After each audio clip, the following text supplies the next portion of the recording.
Hola amigos, bienvenidos a Telemiño. Este es el programa Leer es un placer que emitimos para todos ustedes con cariño, con afecto y con la ilusión de que nos hagan caso, de que lean más y que también pregonen y transmitan a sus amistades, a sus familiares, la idea de que leer es un acto social importante. Un país que lee es un país más culto y un país más difícil de engañar. Y ahora que llegan las elecciones, pues conviene estar ojo a visor. Como siempre decimos que es un programa que produce Telemiño, que lo pueden ver ustedes a través de nuestra señal, que lo realizamos aquí en el círculo cultural, yo creo que de más importancia de la ciudad de Las Burgas, que es el Liceo, y que también se puede ver en otras partes de Galicia a través de R Televisión, canal 133. Y si se van por ahí y quieren conectar con nosotros, pongan en el internet aquello de telemino.com. Bueno, pues vamos a empezar. Unas veces comenzamos con los libros más vendidos, otros, como en este caso, vamos a conocer cuáles son las novedades. Nos lo dicen desde la librería que hoy colabora con nosotros. Son estas.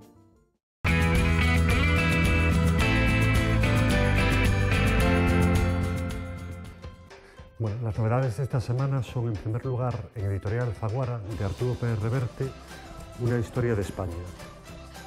Una historia de España está escrita con la misma mirada con que escribo novelas y artículos. No la elegí yo, sino que es el resultado de todas esas cosas.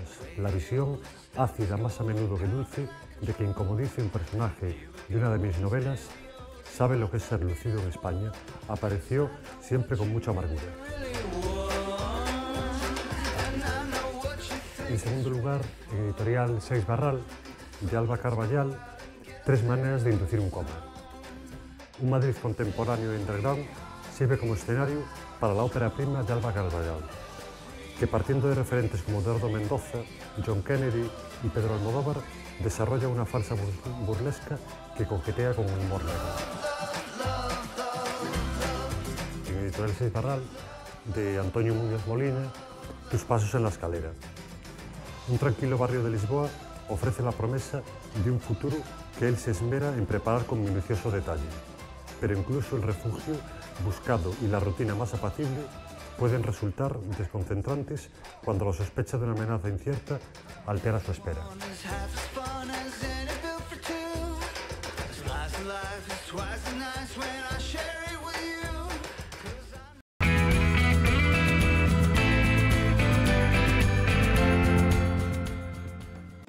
Hace unos programas tuvimos a una poeta nacida en Extremadura, que es radicada aquí en Orense y que nos recitó algunas de sus obras que realmente pues, son gratas y muy agradables. Y hablamos de que una de sus obras maestras no es una poesía, es un hijo, y un hijo es una poesía viviente. El hijo se llama Carlos San Martín García, es actor y le doy la bienvenida en el programa. Hola, muchas gracias. Me gustaría saber un poco qué parte de poética tienes heredada de tu madre o si eres más bien materialista, actor que se dedica a interpretar textos ajenos. ¿Cuál es tu actividad profesional? Bueno, yo sí, me he dedicado, no siempre, pero a la actuación, a la interpretación. He trabajado en diferentes compañías, yo soy nacido y criado en el País Vasco. ¿En San Sebastián? En Guipúzcoa, cerca de San Sebastián, sí. Y empecé allí, empecé a estudiar allí, a formarme como actor y allí empecé con pequeñas compañías y haciendo teatro de calle y luego viví en Madrid y también me dediqué un poco a eso, pero entre modo profesional y amateur, porque claro, también tuve otra serie de trabajos para poder subsistir. ¿Qué piensas tú de la lectura? ¿Crees que es interesante dedicarse a leer? Hombre, es fundamental, es fundamental. La lectura es algo que nos abre todo, la mente, el corazón, que te transporta, te hace vivir cosas que tú en tu día a día no vives tenemos además una infinidad de diferentes variedades de lectura, la poesía, la novela, el ensayo. ¿Cuál de los, ya que hablas tú de los diferentes tipos de libros, concretamente, qué género es el que a ti más te interesa o te atrae? Pues a mí me gusta mucho la prosa poética. Hombre, esto que lees y no es como cualquier otro tipo de lectura, que no es una novela, que no es, ¿sabes? Algo que está adornado, que está... Eso es lo que me hace mejor sentir. Del trabajo actoral, concretamente, ¿qué función has interpretado que te haya dejado un recuerdo más grato y qué papel has interpretado que sea más recordado por ti? Bueno, pues yo, uno de los que más, yo creo que quizás el que más, porque le tengo bastante cariño, es cuando yo estaba en la escuela de interpretación, hicimos un musical, bueno, era adaptado de Mary Poppins, la película de los años 60, de la misma historia, pero adaptada a otro tipo a otro lugar. Entonces... Sí, continúa. Sí, fue muy divertido porque nos lo pasamos genial y bueno, fue un personaje, yo hacía el personaje del padre y la verdad es que fue increíble hacerlo, mágico. ¿Y el trabajo comercial, o sea, teatro comercial has hecho o no fundamentalmente? He estado con pequeñas compañías y he hecho cosas con... hacíamos mucho, cuando yo estuve en Madrid teníamos un grupo de teatro y hacíamos obras para niños, cuentos adaptados al teatro, hacíamos obras para niños en inglés, en castellano, bilingües. Luego después yo he vivido 5 años en Londres también y allí he visto, claro, el teatro que hay allí es impresionante. ¿Hablas inglés? Hablo inglés muy bien, ahora ya sí. Después de 5 años. ¿Y lo entiendes bien? Sí. Pero porque una cosa es hablar inglés un poco, como me pasa a mí, que lo hablo...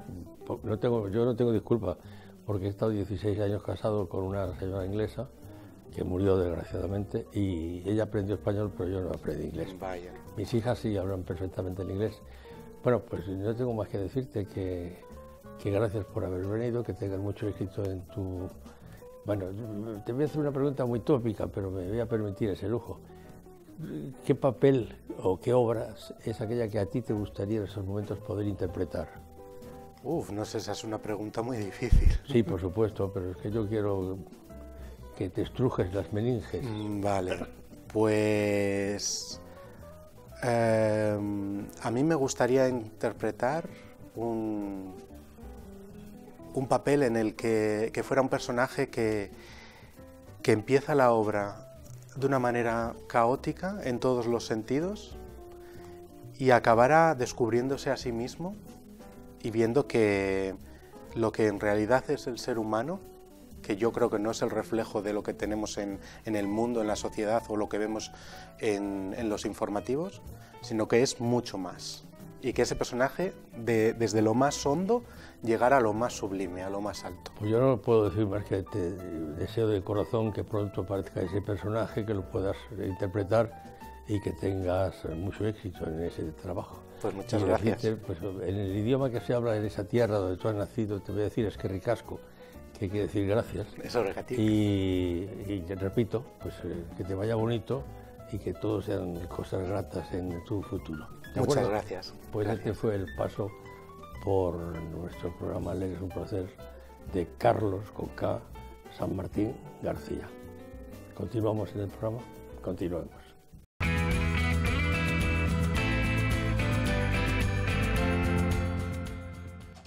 Los libros más vendidos de esta semana son en editorial Suma de Letras, La hija del relojero, de Kate Morton.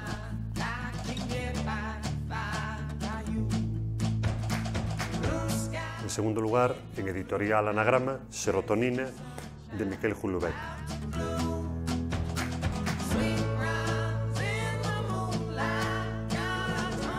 Y por último, también en editorial Suma de Letras, el último libro de Javier Castillo, Todo lo que sucedió con Miranda Juh. Estos son los libros más vendidos de esta semana.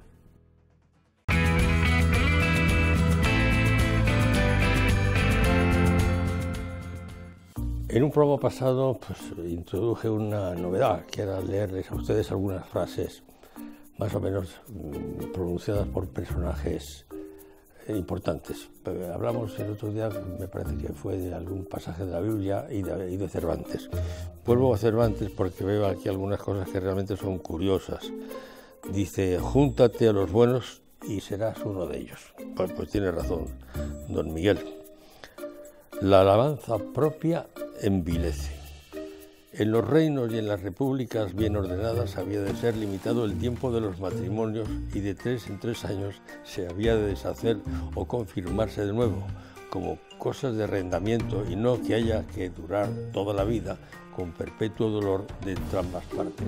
Esto lo decía ya por los años 1600 y pico don Miguel de Cervantes Saavedra. Otra frase de don Miguel, la mujer ha de ser buena y parecer lo que es más. Bueno, eso pues ya está superado por el feminismo. Dice también don Miguel, allá van leyes, lo quieren reyes.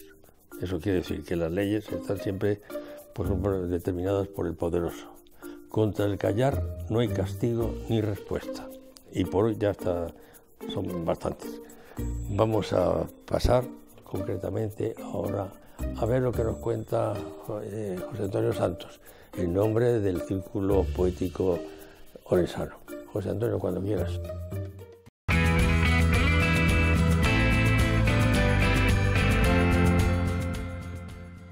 Chapero es una novela que posiblemente sea muy complicada de encontrar en las bibliotecas y casi imposible de encontrar también en las librerías. Es una novela ya publicada hace unas 2 décadas por un autor orensano al que personalmente tengo la suerte de conocer y con el que he compartido alguna que otra tertulia literaria. Es una obra distinta y las 2 cosas que más me apasionan de esta obra, la primera, haber conocido de primera mano al autor, poder hablar con él tanto antes como después de la creación de esta obra, pero sobre todo el que posiblemente sea la única novela que este autor publicará en toda su vida, por expreso derecho de él mismo, de Javier Rodríguez. Una gran obra y una forma de acercarse a los grandes creadores que tenemos en nuestra ciudad, en Ourense.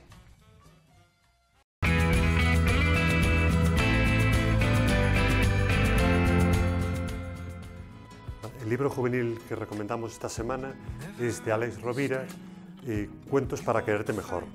Son 35 historias para cultivar el jardín de la autoestima. Incluye una guía con 12 claves para la autoestima de los niños, un libro terapéutico. Promover una autoestima fuerte es la mejor protección contra el acoso escolar.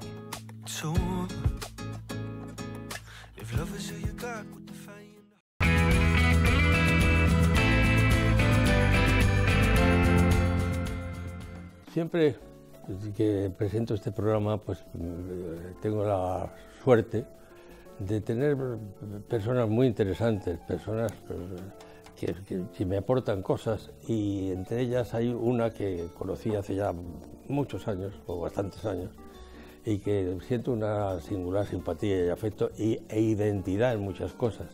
Aunque a lo mejor por fuera parezcamos distintos, en el fondo del pensamiento me identifico mucho con él. Se llama Antonio Vallejo, es periodista, trabajó en la región y para mí siempre en este programa es un placer decirle bienvenido, Antonio. Pues muchas gracias, un placer, amigo. ¿Cómo va la vida? Pues yo creo que va tan razonablemente bien que, en fin, el aspecto es bueno, está bien. La verdad es que con que vaya bien. Bueno, no te pregunto por el momento de España porque, lógicamente... El momento de España no va tan bien. No, por eso es complicado y además estamos cerca de unas elecciones. Sí, pero yo creo que es un momento convulso en todo el mundo, en toda Europa. Sí, bueno, claro. La verdad es que a lo largo de la humanidad, como decía, creo que era Schopenhauer, decía, si excluimos la barbarie y el crimen queda bien poco de la raza humana, ¿no? Claro. Bueno, pues teniendo en cuenta eso, que no deja de ser una exageración, a pesar de la enorme crisis que estamos padeciendo en España como en el resto de Europa, pues no estamos tan mal, porque por lo menos no estamos en la barbarie y en el crimen. ¿Pero no crees que hay mucho tonto luciendo nuevos? Sí, yo creo que sí, hay y mucho no tonto y mucho ágrafo, y yo creo que hay gente que lee muy poquito. Bueno, no nos metamos en profundidades. No leen ni los prospectos de las medicinas. Uy, eso ya es lo más interesante que les puede parecer. Claro. Traes un libro. Sí, ¿Cuál es? Traigo un libro que a mí me gusta mucho, son 99 poemas de José Ángel Valente, porque creo que vivimos una época, como tú decías, de una prosa bastante burda y bastante agria, y no está mal de vez en cuando volver a la poesía. Estos tiempos de prosa agria y áspera, en la que un líder político es capaz en 1 minuto 16 segundos de proferir 23 insultos, que es todo un récord, 23 insultos en 1 minuto 16 segundos, la verdad es que es un auténtico récord. Es bueno volver a la poesía de vez en cuando. Y me parece que José Ángel Valente, que es nuestro poeta ourensano, yo creo que es muy recomendable leerlo y de una manera recurrente, ¿verdad? Pues me parece muy interesante. Sí, yo lo recomiendo encarecidamente, recomiendo a Valente en general, ¿no? Este libro a mí me gusta en particular, sobre todo porque ahora que tenemos unas generaciones de políticos y de dirigentes sociales muy jóvenes que no se sabe muy bien a dónde van, también tenemos unos antiguos dirigentes que creen estar poseídos de la razón y pontifican, estos los famosos jarrones chinos, ¿no? Y cuando los oigo hablar, pues me recuerdan mucho a este verso de Valente que dice: lo peor es creer que se tiene razón por haberla tenido, o esperar que la historia devane los relojes y nos devuelva intactos al tiempo en que quisiéramos que todo comenzase de nuevo. Bueno, las cosas siguen, no comienzan de nuevo, y uno no tiene razón por haberla tenido en el pasado, ¿verdad? No sé, es que además da la casualidad que la razón es dinámica, me explico. Yo entiendo por razón el cumplimiento de la norma importante de cada país, en este caso nuestra Constitución. Sí, nuestra Constitución fue un milagro que saliera y salió razonablemente bien. Ha dado un resultado también razonablemente positivo. No es el mejor, tiene muchos fallos y ha habido muchos incumplimientos. No se han cumplido muchas cosas en el aspecto social. Concretamente el tema de la vivienda y el trabajo es sangrante. Bueno, a mí me parece que el gran problema que hemos tenido con la Constitución es que no se ha cumplido. Es que todos estos que pontifican sobre la Constitución y se refugian... No la han cumplido. No la cumplen, porque claro, es que hablar de la vivienda, es que el artículo 47 prohíbe la especulación, claro, y garantiza la vivienda. Es que el artículo 50 garantiza las pensiones públicas. claro. Y la seguridad social está garantizada y no se garantiza. Por tanto, estos políticos que se arropan con la Constitución para tirársela a la cara al de enfrente, yo siempre digo, primero que se cumpla. Claro. Y cuando dicen, es que estos catalanes, pues les recuerdo que los catalanes están protegidos en el artículo 2 exactamente igual que el resto de España. Es decir, la unidad de España está reflejada en la indisoluble unidad de España, está reflejada en el artículo 2 en el mismo plano que las autonomías, que también están en el artículo 2 de la Constitución. Por tanto, bromas las justas. Y cuando alguien dice, el cuponazo vasco, digo, oiga, lea usted la Constitución. Usted no ha leído la transitoria primera. Pero si es que... Oiga, ¿de qué me habla usted? Pero si la Constitución no se cumple a medida, no es un traje que te puedes hacer a medida, la tienes que cumplir del primero al último de los artículos. Entre ellos tienes que cumplir aquellos, si no te gusta y quieres cambiarla, aquellos que establecen el mecanismo de cambio constitucional. Claro, pero por supuesto, yo voy más lejos, fíjate, yo porque ya tengo una edad relativamente avanzada, porque voy a cumplir 84, pues entiendo que unas generaciones no pueden hipotecar el futuro de las demás y que las generaciones tienen que tener la posibilidad de adecuar la normativa del país. Porque han cambiado cosas. Quiero decir, ahora estamos, por ejemplo, en un mundo digital que hace 40 años evidentemente no se contemplaba. Claro. Es evidente. Lo único que hace falta es cumplir las formas. Claro. El aspecto que las familias españolas era cuando venía un futuro novio de una hija o una futura novia, es formal. Claro, pero fíjate que es esencial. Claro, pero es que hay cosas, por ejemplo, que lógicamente han cambiado, pero hay mecanismos para cambiarlas y los mecanismos de cambio constitucional están en la propia Constitución. Lo que pasa es que la Constitución española es muy cerrada y entonces es muy dificultosa. Bueno, tiene sus mecanismos. Sí, por supuesto, se puede. Y es producto de un gran pacto entre diferentes, que es para mí el gran mérito de la Constitución del 78, es que es un gran pacto social entre diferentes, entre gentes que procedían desde los comunistas hasta el neofranquismo. Por tanto, es un pacto social para mí el más importante que se ha hecho en la historia de España, por lo menos en la historia moderna de España. Creo que después de los reyes católicos, cuando Isabel y Fernando unifican los dos reinos, desde entonces no se ha hecho un pacto en España tan importante. Los unifican, no las unifican. No, sí, de aquella manera. Se produce, eso es una mentira que han contado. Digamos que crean una operativa común. España no ha sido seria nunca. Nunca. O sea, el primer acto político serio realmente, en mi modestísima opinión, es la Constitución del 78. Sí, sin lugar a dudas. Y entonces jugar con eso es jugar con fuego. Y jugar al engañado, a la decisión, tanto unos como otros. Pues cuando ahora en estos días de conflicto, sobre todo bueno, no hablemos de política que es porque el más importante conflicto que tiene España en este momento, que es el conflicto catalán. Dicen, vamos a aplicar, alguien que aspira a ser presidente del gobierno dice, voy a aplicar el artículo 155 de manera permanente. Oiga, no, eso es inconstitucional, eso no lo puede usted hacer. Por tanto, no invoque la Constitución para decir que la va a incumplir. Y lo mismo los que intentan pasar de la Constitución por la parte de fuera, que ahora están ante el Tribunal Supremo. Claro, pero que no son presos políticos, son políticos presos. En absoluto. Básicamente son idiotas que han engañado a la gente y se han creído su propia fantasía, ¿verdad? No hablemos de política porque además vamos a acercarnos a las elecciones y hay que ser en esta época, a través de los medios de comunicación, exquisitamente imparciales y exquisitamente delicados. Así que gracias por haberme hablado de Pues ha sido siempre un placer verte. Y hoy también. Pues ya, para mí también. Lo mismo. Aunque hablemos de política, que no pasa nada. No, sí.